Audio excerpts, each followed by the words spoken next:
So hi guys, welcome back to our YouTube channel. So మనం last వీడియోలో sample document references డాక్యుమెంట్లో sample document ని ఎందుకు create చేయాలి, శాంపిల్ డాక్యుమెంట్ కి ఉన్న అడ్వాంటేజెస్ ఏంటి అనే విషయాల గురించి మనం లాస్ట్ వీడియోలో డిస్కస్ చేసుకున్నాం. ఈ వీడియోలో మనం రికరింగ్ డాక్యుమెంట్ అంటే ఏమిటి, సో రికరింగ్ డాక్యుమెంట్ కి ఉన్న అడ్వాంటేజెస్ ఏంటి, దీన్ని ఎందుకు ప్రాసెస్ చేయాలి, వాటి నీడ్ ఏంటి, నెసెసరీ ఏంటి అనే విషయాల గురించి ఇప్పుడు మనం తెలుసుకుందాం. అసలు రికరింగ్ డాక్యుమెంట్ అంటే ఏమిటి? సో రికరింగ్ డాక్యుమెంట్ అంటే ఏంటంటే, ఇప్పుడు ఫర్ ఎగ్జాంపుల్ మనం each and every month as per company నామ్ ప్రకారం, ఇప్పుడు ఫర్ ఎగ్జాంపుల్ ఒక ఎంప్లాయీ ఉన్నారనుకోండి, ఆ ఎంప్లాయీకి శాలరీ అనేది ఇయర్ మొత్తం ఒకేలా ఉంటుంది. మేబీ ఇయర్ ఎండ్ కానీ ఇంకొక నెక్స్ట్ ఇయర్లో కానీ అప్రైజల్ కానీ లేదంటే శాలరీ అనేది హైక్స్ కానీ ఇంక్రీజ్ అవ్వచ్చు.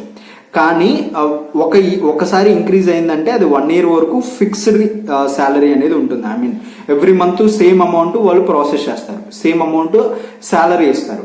అండ్ అదే విధంగా ఒకవేళ రెంట్, మీరు ఏదన్నా మీ ఆఫీస్ రెంట్ అనేది పే చేయాలనుకోండి, ఆఫీస్ రెంట్ అనేది ఇయర్ మొత్తం కూడా, అంటే వాళ్ళు పెంచనంత వరకు ఆ రెంట్ అనేది ఎవ్రీ మంత్ సేమ్ గా ఉంటుంది. There is no variation between the months. Month కి అది చేంజెస్ అవ్వదు. Rent, salary, some electricity bill అనేది మన యూసేజ్ ని బట్టి అది చేంజ్ అవుతూ ఉంటుంది. కొన్ని ఫిక్స్డ్ ఎక్స్పెండిచర్స్ ఉంటాయి, లైక్ రెంట్ కానివ్వండి, సాలరీస్ కానివ్వండి, ఇవన్నీ కూడా కొన్ని ఫిక్స్డ్ గా ఉంటాయి. సో ఫిక్స్డ్ గా ఉన్నప్పుడు ఏం జరుగుతుందంటే, మనం ఎవ్రీ మంత్ ఖచ్చితంగా మనం పే చేయాలి వాళ్ళకి, అది ఇంపార్టెంట్. సో అలాంటి సిచ్యువేషన్ లో ఏం చేస్తామంటే, ఎవ్రీ మంత్ సేమ్ ఈ డాక్యుమెంట్ ప్రాసెస్ చేయడం కంటే ఈ రికరెంట్ డాక్యుమెంట్ ని యూజ్ చేసి మనం కంటిన్యూస్ గా ఎవ్రీ మంత్ ఆటోమేటికల్లీ పోస్ట్ చేయొచ్చు. సో ఆ పోస్టింగ్ చేయడాన్నే ఈ రికరింగ్ డాక్యుమెంట్ అంటారు. సో ఈ రికరింగ్ డాక్యుమెంట్ కి ఉన్న అడ్వాంటేజెస్ అంటే ఇదే. సో మనం చెప్పుకున్న విధంగా, యాజ్ యూజువల్ మనం చెప్పుకున్న విధంగానే మనకి ఒక నేను రెంట్ ని ఎగ్జాంపుల్ గా తీసుకుంటున్నాను, ఆఫీస్ రెంట్ ని. సో ఆఫీస్ రెంట్ అనేది every month is same, so there is no variation. అలాంటి సిచ్యువేషన్ లో ఏం చేస్తాను అంటే, ప్రతి నెల నేను ఈ జిఎల్ అనేది ప్రాసెస్ చేయడం కంటే, అంటే F-02లోకి వెళ్ళి డాక్యుమెంట్ పోస్ట్ చేయడం కంటే, నేను ఒకసారి ఈ రికరింగ్ డాక్యుమెంట్ అనేది క్రియేట్ చేసి ఈచ్ అండ్ ఎవ్రీ మంత్ ఆటోమేటికల్లీగా అది పోస్ట్ అయ్యే విధంగా నేను ఇక్కడ ఆటోమేటిక్ పేమెంట్ చేస్తాను అనమాట.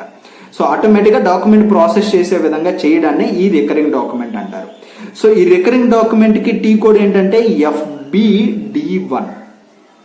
సో ఈ FBD1 లో ఈ టీ కోడ్ ఎంటర్ చేస్తే దీని ప్రాసెస్ కూడా నేను ఆల్రెడీ ప్రీవియస్ వీడియోలో రికరింగ్ డాక్యుమెంట్ ని ఏ విధంగా కాన్ఫిగర్ చేయాలి, ఏ విధంగా ప్రాసెస్ చేయాలనే విషయం గురించి నేను ఆల్రెడీ ప్రీవియస్ వీడియోలో చెప్పాను. ఆ వీడియో లింక్ మేబీ నేను కింద డిస్క్రిప్షన్ లో ఇస్తాను, ఆర్ఎల్స్ మీరు SAP FICO ట్యుటోరియల్ తెలుగు అని మన ప్లేలిస్ట్ లో ఉంటుంది. సో దాంట్లోకి వెళ్ళి మీరు రికరింగ్ డాక్యుమెంట్ ని ఏ విధంగా ప్రాసెస్ చేశానో ఆ వీడియో చూస్తే మీకు ఈజీగా అర్థమవుతుంది. ఇక్కడ నేను జస్ట్ థియరీ పార్ట్ వరకే మనం చెప్పుకుంటున్నాం అనమాట. సో రికరింగ్ డాక్యుమెంట్, ఇక్కడ రికరింగ్ డాక్యుమెంట్ కి ఏంటంటే FBD1. సో FBD1 లో మనం రికరింగ్ డాక్యుమెంట్ ని ప్రాసెస్ చేయాలి అంటే, యాజ్ యూజువల్ మనకి డాక్యుమెంట్ డేట్ అనేది మనం మెన్షన్ చేయాలి. సో డాక్యుమెంట్ డేట్ మెన్షన్ చేశాక అక్కడ ఫస్ట్ రన్ అనేది ఒకటి ఉంటుంది, ఫస్ట్ రన్ అనే ఆప్షన్. సో ఈ ఫస్ట్ రన్ అనే ఆప్షన్ ఎందుకు అంటే, ఇప్పుడు ఫర్ ఎగ్జాంపుల్ మనము థర్డ్ పీరియడ్ లో ఉన్నాం అనుకోండి, ఇప్పుడు మనం ఉన్న మంత్ ఏంటి, జూన్. సో జూన్ మంత్ కాబట్టి ఇది యాజ్ పర్ ఫైనాన్షియల్ ఇయర్ ప్రకారం 6 months అవుతుంది. ఐ మీన్ 6th month అవుతుంది, 6th month అవుతుంది. కానీ యాజ్ పర్ క్యాలెండర్ ఇయర్ ప్రకారం ఇది 6th month అవుతుంది. యాజ్ పర్ ఫైనాన్షియల్ ఇయర్ ప్రకారం ఇది ఏ మంత్ అవుతుంది అంటే ఏ పీరియడ్ అవుతుంది. సో మనకి ఫైనాన్షియల్ ఇయర్ స్టార్ట్ అయ్యేది April 1st నుంచి. So April, May, June. So this is the third period. So third period కాబట్టి ఇలాంటి సిచ్యువేషన్ లో ఏం చేస్తాము అంటే, ఈ థర్డ్ పీరియడ్ లో మనం ఫస్ట్ రన్ కాబట్టి మన ప్రెసెంట్ డేట్ అనేది ఎంటర్ చేయాలి. అండ్ లాస్ట్ రన్ వచ్చేసరికి ఇయర్ ఎండ్ వరకు ఈ డాక్యుమెంట్ అనేది ఆటోమేటిక్ గా పోస్ట్ అవ్వాలని మనం కమాండ్ చేస్తున్నాం, ఇక్కడ మనం ప్రాసెస్ చేస్తున్నాం అనమాట. సో ఫస్ట్ రన్ వచ్చేసరికి today date and last run వచ్చేసరికి మన ఇయర్ ఎండింగ్ డేట్ అనమాట. So year ending date enter చేశాక ఇంటర్వెల్ మంత్స్ అనేది ఒక ఆప్షన్ ఉంటుంది అక్కడ. సో ఈ ఇంటర్వెల్ మంత్స్ లో ఏంటంటే ఎన్ని మంత్స్కి మీరు ప్రాసెస్ చేయాలి, అంటే ఎవ్రీ మంత్ డాక్యుమెంట్ పోస్ట్ చేయాలా, ఆర్ఎల్స్ ఎవ్రీ 2 monthsకి ఒకసారా, లేదంటే ఎవ్రీ 3 monthsకి ఒకసారా, ఇక్కడ మనం కమెంట్ చేయాలి. దాని తర్వాత డాక్యుమెంట్ టైప్, మన డాక్యుమెంట్ టైప్ని ఎంటర్ చేయాలి. జిఎల్ కాబట్టి ఎస్ఏ. సో ఇది డాక్యుమెంట్ టైప్ అనేది ఈజీగా మెన్షన్ చేయాలి. ఆ తర్వాత పోస్టింగ్ కీ, మనం డాక్యుమెంట్ FDAC02ను ఏ విధంగా పోస్ట్ చేస్తామో అదే విధంగా మనం పోస్ట్ చేయాలి. పోస్టింగ్ కీ వచ్చేసరికి 40. సో ఒక రెంట్ని తీసుకుంటున్నాను. సో రెంట్కి మనం జనరల్ లెడ్జర్ వ్యూ ఎలా రాస్తాం? So rent account data to or bank account, cash account, some else. So rent అనేది ఇక్కడ మనం డెబిట్ అవుతుంది. సో డెబిట్ అంటే ఏంటి? పోస్టింగ్ కి 40. సో 40 అండ్ రెంట్ జిఎల్ని మనం ఎంటర్ చేసి అమౌంట్ ఇవన్నీ ఎంటర్ చేస్తాం. Text business area as usual. నెక్స్ట్లో ఏం జరుగుతుందంటే, వెయిట్ ఎ మినిట్. సో ఇక్కడ నెక్స్ట్లో ఏంటంటే పోస్టింగ్ కీ వస్తుంది. సో పోస్టింగ్ కీ అనేది 50. బ్యాంక్ అకౌంట్ అనేది పోస్టింగ్ కీ అనేది 50 అవుతుంది. 50 అంటే ఏంటి? క్రెడిట్. So enter. మనం డాక్యుమెంట్ని FDAC02 డాక్యుమెంట్ని ఏ విధంగా పోస్ట్ చేస్తామో సేమ్ వేలో మనం డాక్యుమెంట్ అనేది ప్రాసెస్ చేస్తాం. కానీ మీరు గుర్తుంచుకోవాల్సిందల్లా ఈ రికరింగ్ డాక్యుమెంట్ అనేది ప్రాసెస్ చేసేటప్పుడు మీరు జస్ట్ ఫస్ట్ రన్ అనేది ఒకటి బాగా గుర్తుంచుకోవాలి, అండ్ లాస్ట్ రన్ అనేది ఇయర్ ఎండింగ్ ఇవ్వాలి. ఇంటర్వెల్ మంత్స్ అనేది ఇంపార్టెంట్. ఇంటర్వెల్ మంత్స్ అనేది ఎందుకు ఇంపార్టెంట్ అంటే, ఏ మంత్ అంటే ఈచ్ అండ్ ఎవ్రీ మంత్ మీరు ఈ డాక్యుమెంట్ అనేది ప్రాసెస్ చేయాలంటే ఆటోమేటిక్గా పోస్ట్ అయ్యేటట్టు మీరు చూడాలా, లేదంటే ఎవ్రీ 2 monthsకి ఇది పోస్ట్ అవ్వాలా, ఎవ్రీ 3 monthsకి ఒకసారి పోస్ట్ అవ్వాలా అనేది మీరు కమాండ్ ఇవ్వాలి. సో ఇది రెంట్ కాబట్టి ఈచ్ అండ్ ఎవ్రీ మంత్ మనం పే చేయాలి కాబట్టి ఇక్కడ ఇంటర్వెల్ మంత్స్ అనేది ఎవ్రీ మంత్ అనేది ఇవ్వాలి. అండ్ డాక్యుమెంట్ టైప్ కూడా is most important. So document type అనేది మన జనరల్ లెడ్జర్కి ఎస్ఏ కాబట్టి సో ఎస్ఏ ఎంటర్ చేసేయండి. ఆ తర్వాత ఎంటర్ కొట్టేసి డాక్యుమెంట్ మెనూలోకి వెళ్ళి అంటే సిమ్యులేట్ చేసేసి డాక్యుమెంట్ పోస్ట్ చేశారు అంటే అది డాక్యుమెంట్ అనేది పోస్ట్ అవుతుంది అనమాట. సో ఆ డాక్యుమెంట్ అనేది పోస్ట్ అయినాక మళ్ళీ ఆ డాక్యుమెంట్ ని మనం ఎగ్జిక్యూట్ చేయాలి. సో ఎగ్జిక్యూట్ చేయాలి అంటే F.14. ఈ సేమ్ ప్రాసెస్ ఇవన్నీ కూడా నేను ఆల్రెడీ సేమ్ ఆ ప్రాసెస్ వీడియోలో నేను చెప్పాను, ఆ కాన్ఫిగరేషన్ వీడియోలో. ఇక్కడ నేను జస్ట్ తిరిపాటు చెప్తున్నాను కాబట్టి ఈ రికరింగ్ డాక్యుమెంట్ అడ్వాంటేజెస్ అనేది ఇంకా సింపుల్గా చెప్తాను. ఈచ్ అండ్ ఎవ్రీ మంత్ మీరు ఆ డాక్యుమెంట్ని ప్రాసెస్ చేయాలి అనుకుంటే అలాంటి సిచ్యువేషన్లో ప్రతి నెల మీరు పోస్ట్ చేయకుండా ఈ రికరింగ్ డాక్యుమెంట్ అనేది యూజ్ చేసుకొని మీరు ఎవ్రీ మంత్ ఆటో పోస్ట్ అయ్యే విధంగా మీరు చేయొచ్చు. సో ఆ విధంగా చేయడాన్నే ఈ రికరింగ్ డాక్యుమెంట్ అంటారు. సో ఇది ఈ వీడియోకి అయితే. ఈ వీడియో కనుక మీకు నచ్చినట్లయితే లైక్ చేయండి, కామెంట్ చేయండి అండ్ సబ్స్క్రైబ్ చేయండి. And don't forget to subscribe TUT Venky YouTube channel. So next వీడియోలో అకౌంట్ అసైన్మెంట్ మోడల్ గురించి మనం డిస్కస్ చేసుకున్నాం. So thank you. ప్రీవియస్గా మనం శాంపిల్ డాక్యుమెంట్ని ఏ విధంగా క్రియేట్ చేస్తాం, అదేవిధంగా శాంపిల్ డాక్యుమెంట్ని యూజ్ చేసి ఏ విధంగా పోస్ట్ చేస్తాం అనే విషయాల గురించి తెలుసుకున్నాం. ఈ వీడియోలో రికరింగ్ డాక్యుమెంట్ని ఏ విధంగా క్రియేట్ చేస్తాం, అదేవిధంగా execution of recurring document process ఏంటి అనే విషయాల గురించి తెలుసుకుందాం. ఇక లేట్ చేయకుండా మనం మన వీడియోలోకి వెళ్ళిపోదాం. ఇక్కడ చూసుకున్నట్లయితే రికరింగ్ డాక్యుమెంట్కి వచ్చేసరికి టీ కోడ్ ఒకటి ఉంది. ఆ టీ కోడ్ ఏంటంటే FBD1. FBD1 అనేది రికరింగ్ డాక్యుమెంట్కి టీ కోడ్. ఇక్కడ చూసినట్లయితే చూసారా, ఎంటర్ రికరింగ్ ఎంట్రీ. సో మన కంపెనీ కోడ్ అనేది ఇవ్వాలి. అండ్ సెకండ్ వన్ వచ్చేసరికి ఫస్ట్ రన్ అంటే ఈ రోజు డేట్ ఇవ్వాలి. ఈ రోజు డేట్ ఇచ్చేసాను. లాస్ట్ రన్ డేట్ అంటే ఎప్పటి వరకు ఈ రికరింగ్ డాక్యుమెంట్ని ఎందుకు యూజ్ చేస్తాము అంటే ఒక కొంత పీరియాడిక్ పేమెంట్ అంటే ప్రతి 3 monthsకి ఒకసారి పేమెంట్ చేయాలి అనుకోండి, ఒక వెండర్కి కానీ లేదా ఇన్ కేస్ అనదర్ బిల్ కానీ ఏదైనా ఒక 3 monthsకి ఒకసారి మనం బిల్ పే చేయాలి అనుకున్నాం అనుకోండి. ప్రతిసారి మనం డాక్యుమెంట్ పోస్ట్ చేయకుండా ఆటోమేటిక్ రన్లో అంటే ప్రతి 3 నెలలకి ఆటోమేటిక్గా పోస్ట్ చేయమని చెప్పి కమాండ్ ఇవ్వాలి. దాన్నే రికరింగ్ డాక్యుమెంట్ అంటారు, అంటే రికరింగ్ ఎంట్రీ అంటారు. ఈ రికరింగ్ ఎంట్రీ క్రియేట్ చేసి 3 monthsకి ఒకసారి పోస్ట్ చేయమని చెప్పాము అనుకోండి, కమాండ్ ఇచ్చాము అనుకోండి, ఆటోమేటిక్గా పోస్ట్ అవుతూ వస్తుంది. సో ఈ లాస్ట్ రన్ వచ్చేసరికి నేను 31/03/2020 అంటే ఇయర్ ఎండింగ్కి వరకు ఇస్తున్నాను. సో ఇంటర్వెల్ మంత్ వచ్చేసరికి నేను ఎవ్రీ 3 monthsకి ఒకసారి పే చేయాలి అనుకుంటా. ఆ 3 monthsకి ఒకసారి అనేది ఇంటర్వెల్ మంత్స్ అనేది ఇస్తున్నాను. ఇన్ కేస్ అలా కాకుండా ప్రతి 2 monthsకి ఒకసారి కానివ్వండి, ఎవ్రీ మంత్ కానివ్వండి, అలా ఫస్ట్ మంత్ నుంచి 12th మంత్ వరకు ఎన్ని నెలలకు ఒకసారి పే చేయాలి అనేది మన ఇష్టం అండి. ఇప్పుడు నేనైతే ప్రతి 3 మంత్స్‌కి ఒకసారి పే చేయాలి అనుకుంటున్నాను. సో, ఆ రికరింగ్ డాక్యుమెంట్‌లో ఎవ్రీ 3 మంత్స్‌కి ఒకసారి పే చేయమని కమాండ్ ఇస్తున్నాను. సో, రన్ డేట్ అంటే ఏ డేట్‌లో ఈ డాక్యుమెంట్ అనేది పోస్ట్ చేయాలి అని అడుగుతుంది. సో, మనం ఒక డేట్ ఇచ్చామనుకోండి, ఆ డేట్‌లో ఆటోమేటిక్‌గా పోస్ట్ చేస్తుంది. సో, నేను 20 అని ఇస్తున్నాను. అదే విధంగా ఇక్కడ చూసుకున్నట్లయితే డాక్యుమెంట్ టైప్ ఎస్ఏ. అంటే జీఎల్ అకౌంట్స్ అన్నీ కూడా ఎస్ఏ కింద వస్తుంది. మనం ప్రీవియస్‌గా ఎంటర్‌ప్రైజ్ స్ట్రక్చర్‌లో డాక్యుమెంట్ టైప్స్ గురించి తెలుసుకున్నాం. అంటే డాక్యుమెంట్ టైప్స్ గురించి ఆల్రెడీ మనం మాట్లాడుకున్నాం. ఈ డాక్యుమెంట్ టైప్ అనేది ఎస్ఏ అంటే జీఎల్‌కి సంబంధించి ఎస్ఏ డాక్యుమెంట్‌లో అన్నిట్లో స్టోర్ అవుతుంది.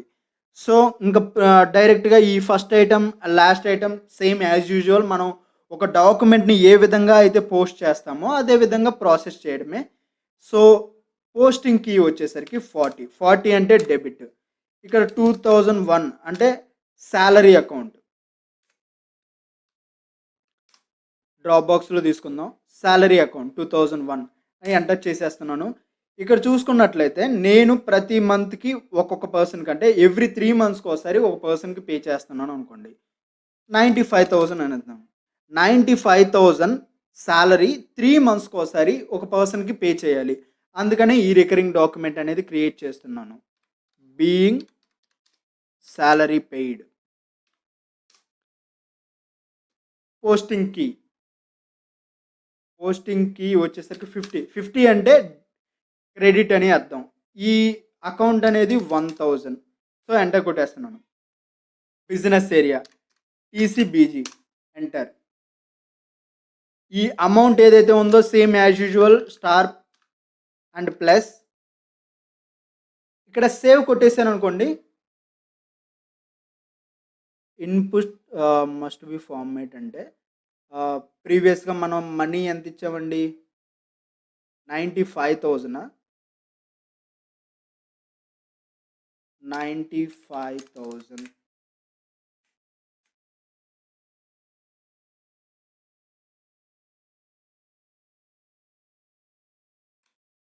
సో, ఇక్కడ చూసారా document 91 crore 1 was stored in company code TCSF. అంటే ఈ డాక్యుమెంట్ అనేది స్టోర్ అయింది, రికరింగ్ డాక్యుమెంట్. ఇప్పుడు స్టోర్ అయిన డాక్యుమెంట్ని మనం ఏ విధంగా ఎగ్జిక్యూట్ చేస్తాము అనే విషయాన్ని గురించి తెలుసుకుందాం.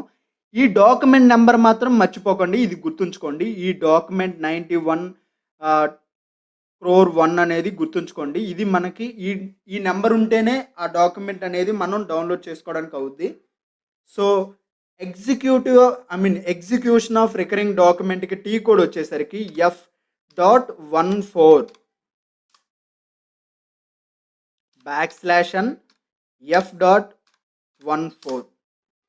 ఇక్కడ కంపెనీ కోడ్ ఇవ్వాలి టీసీఎస్ఎఫ్.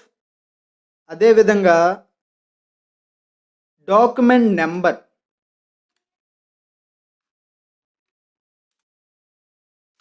1. ఈ నెంబర్ ఎంటర్ చేస్తేనే డైరెక్ట్గా ఆ డాక్యుమెంట్ అనేది మనకు వస్తుంది. ఎగ్జిక్యూషన్ అంటే ఆ డాక్యుమెంట్ని ఎగ్జిక్యూట్ చేయాల్సి వస్తుంది. సో, ఫిజికల్ ఇయర్ వచ్చేసరికి 2019 అంటే present year. Document type SA. ఇక్కడ ఈ ఫీల్డ్స్ అన్ని వదిలేయండి. ఇక్కడ ఫర్దర్ సెలెక్షన్ అని ఉంది కదండి, సెటిల్మెంట్ పీరియడ్ అనేది. ఆ సెటిల్మెంట్ పీరియడ్కి వచ్చేసి డేట్ ఇచ్చేయండి. అంటే 31/03/2019. మనం డాక్యుమెంట్ అంటే రికరింగ్ డాక్యుమెంట్ క్రియేట్ చేసేటప్పుడు ఏదైతే మనం ఎంటర్ చేసామో ఏ డేట్ అయితే ఎంటర్ చేసామో ఆ డేట్ని అనేది మెన్షన్ చేయండి. ఇవన్నీ అయిపోయాక బ్యాచ్ ఇన్పుట్ సెషన్ అంటే ఇక్కడ సెషన్ ఒక నేమ్ ఇవ్వండి, సాలరీ అని ఇవ్వండి. సాలరీ అని ఇచ్చాక ఎగ్జిక్యూట్ చేయండి. Lower limit is greater than upper limit అని ఉంది కదండి. సో, ఇది తీసేయండి.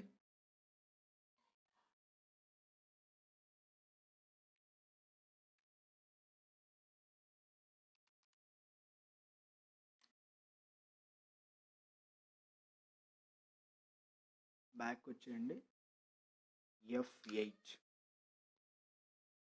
ఇక్కడ చూస్తారా, salary session salary was not created అని వచ్చింది. సో ఇది మనం క్రియేట్ అవ్వలేదు, క్రియేట్ చేయాలి కాబట్టి వెయిట్ ఎ మినిట్.